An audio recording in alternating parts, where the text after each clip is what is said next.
We'll know that over the weekend, social media was awash with reactions after U.S. President Donald Trump issued a stark warning to the Nigerian government, instructing the United States Department of War to prepare for possible action to wipe out terrorists in Nigeria. Well, Trump posted that warning on Truth Social. And of course, I'm sure a lot of people have seen it, but I'd like to read it for the benefit of our viewers, if you can have that at this moment.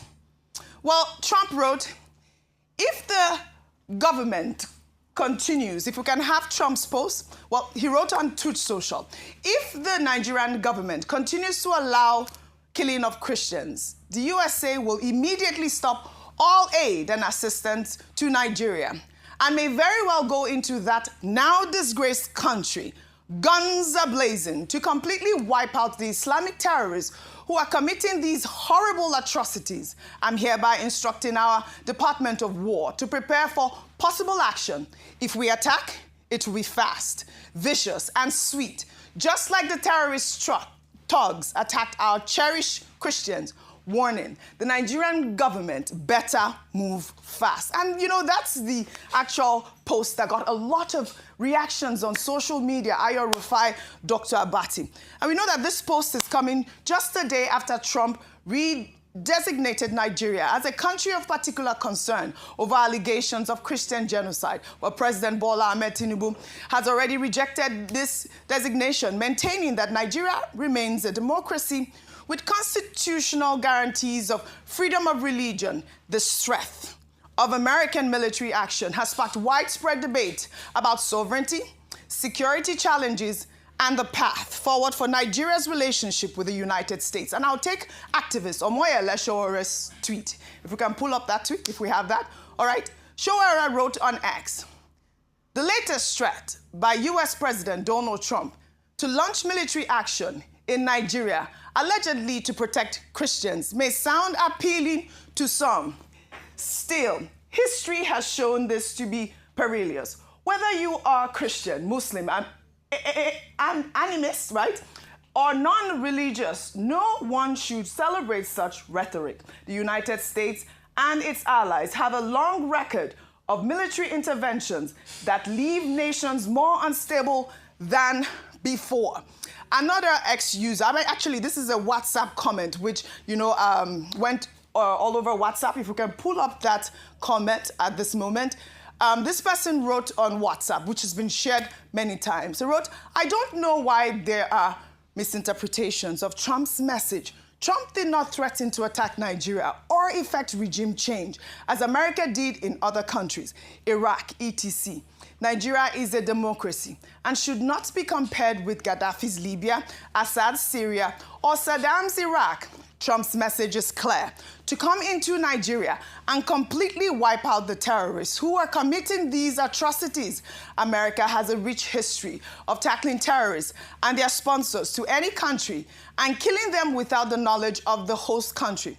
U.S. did it in Pakistan, where they took out Osama bin Laden and his bodyguards without even the knowledge of Pakistani government. Trump did it in Iraq, when U.S. assassinated Iranian General Qasem Soleimani. In 2020, if you all remember, Trump's message implied that the U.S. military has the capacity to come into Nigeria and smoke out Toji Bello and his fighters. We, as a people, thrive in conspiracy theories, play politics with human lives, dismiss insecurity as a global challenge, defend leaders who's stuck in trade, is issuing condolence messages to commiserate with victims of insecurity from their heavily guarded fortresses. Our leaders and military generals should be made to understand that we can't continue to live with this embarrassing level of insecurity, which they condone just to attract fat annual defense budgets. Well, meanwhile,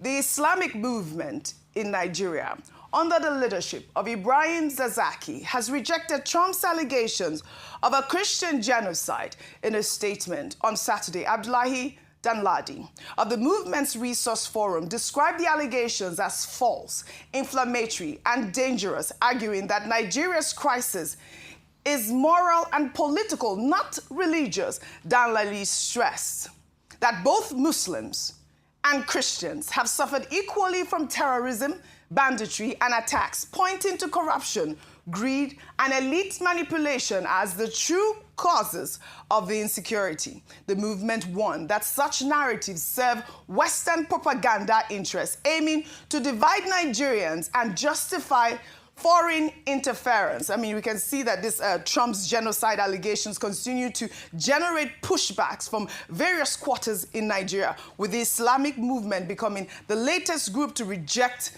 the narrative. Dr. Bati, a quick comment, and I'll come to this story. Okay. Genocide is a very specific word. We have the Genocide Convention of 1948, and what it means in that document is about specific targeting of populations to eliminate them. And under that convention, every country has an obligation to protect the population and to prevent genocide. So when President Trump says genocide in Nigeria against Christians, the question to ask, I think we're all Christians here on this table, except perhaps maybe Rufai Hussaini. Rufai is not a Christian? Well, maybe he has a Muslim background, I guess. Okay. But the question is, even as I have a Muslim background, which I'm proud of, but I'm a Christian. So even as amphibious as you are, Muslim and Christian, do you feel threatened as a Muslim? Do you feel threatened as a Christian? Ayo is a Christian. Do you feel that you are being persecuted? In Lagos here, do you feel that not. You are being persecuted? In Lagos here, I don't feel that I'm being persecuted. Lagos is not a bellwether. This is Lagos. This is not a bellwether. No. But our point is that there is a problem of insecurity that is the general. Problem, yes. And what the Geneva Convention says is that government has a responsibility to protect everybody, to make sure that people are not targeted. And that's why I say this should be a wake-up call for the Nigerian government, that there is a lot more that needs to be done in terms of security for everyone, whether Muslim, animist, or Christian, which is the same point that Showore has made. Right. Now, the Islamist movement, Zakizaki group, that they even have problems with, the government. They've come up with that they are saying that, look, both Christians and Muslims, we are in all of this together. And I've said that the Tinubu government needs support, and adults in the country should come to the rescue and support the government. And that 3, religious leaders, they've been speaking up. We have had a statement, is it from Bishop Oyedepo? It was from Pastor Wale Adefarasi. Pastor Wale Adefarasi, Bishop Oyedepo, Gio, the General Overseer of Redeemed Church, the Sultan of Sokoto, Bishop Matthew Kuka, all of them, Cardinal Francis Onayeka, all of these people should come and speak and support the government. But government has the responsibility to make this country safe. And this is the main point. That's the idea of making Nigeria safe is really what we should be pushing here on this table. Rufai, before I come to you, meanwhile, in a now trending video, U.S. Congressman Scott Perry made an explosive allegation about American foreign aid, claiming that the United States Agency for International Development funded the Boko Haram terror group, which has carried out devastating attacks across Nigeria, Cameroon, Niger, and Chad. Let's take a look. Because your money, $697 million annually, plus the shipments of cash funds madrasas, ISIS, Al-Qaeda, Boko Haram, ISIS Khorasan, terrorist training camps. That's what it's funding.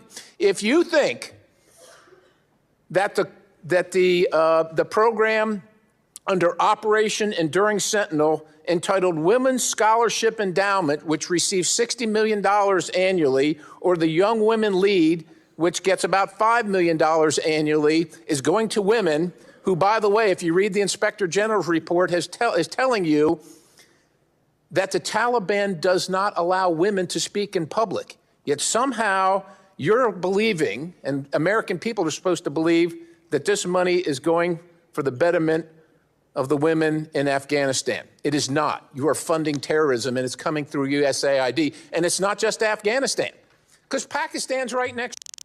All right, Rufai, this video resurfaced online once again. We're seeing how the conversation around U.S.-Nigeria relations continues to take unexpected turns, with a sitting congressman alleging that, American taxpayer dollars may have inadvertently funded the very terrorists that President Trump is now threatening to wipe out. Now, Trump is threatening to cut aid. In August, the U.S. State Department approved a possible $346 million in weapons sales to Nigeria to help improve security. And you're seeing that, before I take some tweets, Rufai, I'd like your comments. We're seeing that these videos are now coming up again. The question, or maybe the conspiracy theory, is that Trump is going to invade Nigeria, which is not what he's written in the tweet. By the way, in the tweet, he specifically stated that he's coming to wipe out that's what we're doing, to wipe out the terrorists. To state the facts, conspiracy theories or even just analysis are not really what the comment is on the Truth Social. Rufai, your thoughts? I knew this was going to happen. And you see, this is why Nigeria has never moved forward as a nation. It's a country of analysis paralysis. It's only in Nigeria you will see that the main substantive issue, that people are being killed needlessly in their country, is now left aside. This group will say, oh, all of us are being killed. This group will say, oh, it's about this killing. This one will say, oh, it's about that. All of a sudden, everybody that was not saying anything before are now skewing narrative and propaganda. So an average Nigerian that is following the news cycle is confused today. Please, I am not a master of confusion. Let me clear your confusion. Let me clear your doubt. The problem is that Nigerian lives matter and Nigerians are being killed. Yes. So how can we solve the problem? Because the politicians that are talking all of this today, the same people shamelessly push religion and tribe when it's politics period. So now they will confuse you with this narrative. All we are asking, President Tinubu, stop the killings in the country. You blame Jonathan for the killing. And why I'm saying this is because the buck stops with you. Let's stop deceiving people. That propaganda too, a lot of Russian propaganda is coming in. That video has... propaganda, the Scott Perry? It's been coming in for a while. If you have a proof, empirical proof, show me. You mean Scott Perry? Yes. I mean, Scott Perry... Allusion is no way. Yes. Well. Show me. Just like when some people tied the Christian genocide conversation to IPOB. I told you, it's not baked in empiricism. All right. Let's stop all of this. All right. Nigerians are dying. We want the killing to stop. Right. That's really what it is. Let me just take some more tweets, some more reactions. You talked about politicians now speaking up and religious leaders. Rabiu Kwankwaso of the NNPP also posted a tweet on X.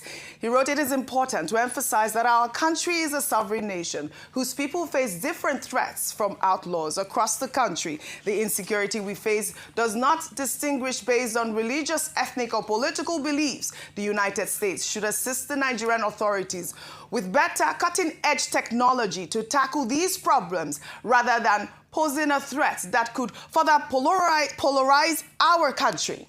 The Nigerian government should also consider appointing special envoys from its distinguished diplomats to engage the American government. Additionally, it is necessary to appoint permanent ambassadors to represent Nigeria's interests on the international stage.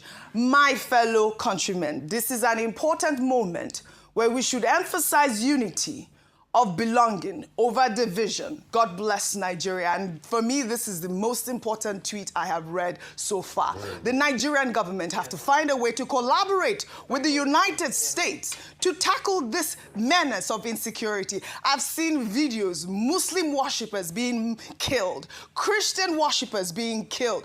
Our people are being kidnapped. Insecurity is the main problem at this point. And this defense mechanism of, oh, Christians are not being killed, or whether Muslims are also being killed, it's completely unnecessary. And my final tweet right now is from Mike Arnold, who wrote, "To my Nigerian friends, here's a vital insight into Trump's foreign policy. There is no invasion or occupation of Nigeria coming, just a quick surgical removal of the cancer. And that really is the point. That's what the tweet has been put out there. We should tackle what Trump has said. Not conspiracy theories, not analysis. Just go straight to the point. Yes. What can you do to help us? The United States. How can you help us? This is the main point at this point. But we've seen, propaganda from other places, from the presidency saying the president is going to meet with President Tinubu.